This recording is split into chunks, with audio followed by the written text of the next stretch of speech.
ከዚህ በኋላ ካንቺ ጋር እንደዚህ መኖር አልችልም። ፈትቼሻለሁ። ሂጂና ከቤተሰቦች ጋር ነው። እንዴት እንዳስጠላሽ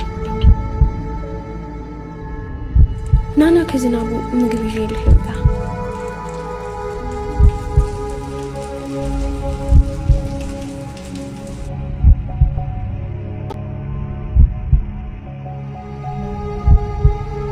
እንዴ ዛሬ ያስለመድሻቸው ሰደቃሽ የለም እንዴ? ምስኪኖች እኮ ይጠብቁሻል። ሀቢቢ ልጅቱ እንድታዘጋጅ ነግሬያታለሁ። ስትጨርስ አድርሼ እመጣለሁ። በህይወትሽ አስተናግጃቸው።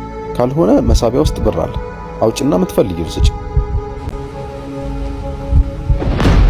እንዴ ሳላ ያለምን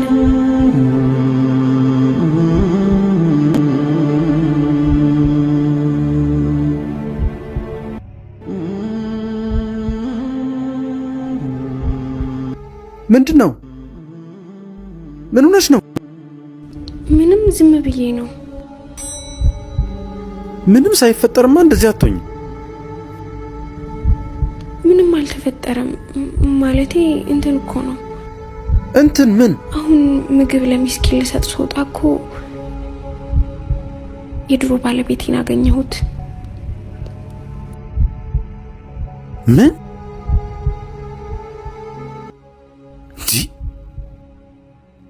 የሚገርም ነው። አይ ያላህ ስራ።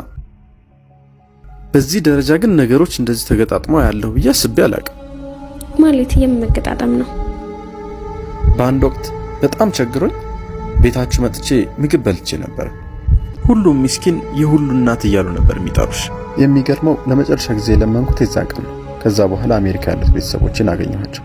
ታዲያ ድንገት ባለቤትሽ መጣ።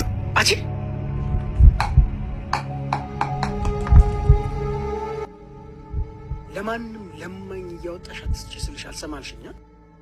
ቆይ አንቺ የኔን ገንዘብ በትነሽ መጨረስ ነው እንዴ አላማሽ? የዛን ቀን አስታውሳለሁ። አንቺ ምግብ ሰተሽኝ ባለቤትሽ ከውጭ ሲመጣ ተረሱጣት። ሁለተኛ እዚህ ቤት ምግብ ስትጠይቅ እንዳልሰማ ያውጣ። በጣም አመናጭቦ ሁለተኛ እዛ ቤት እንዳልመጣ አድርጎ ነበር ያባረረኝ። አንቺ ለነገሩ ብዙ ምስኪኖችን ስለምትቀበይ አላስታወሽኝም።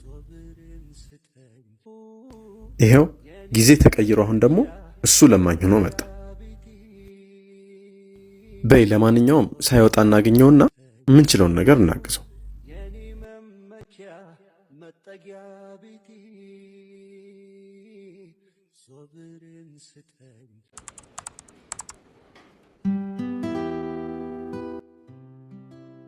አብዱ ስቶሪስ የጣፋጭ ታሪኮች መገኛ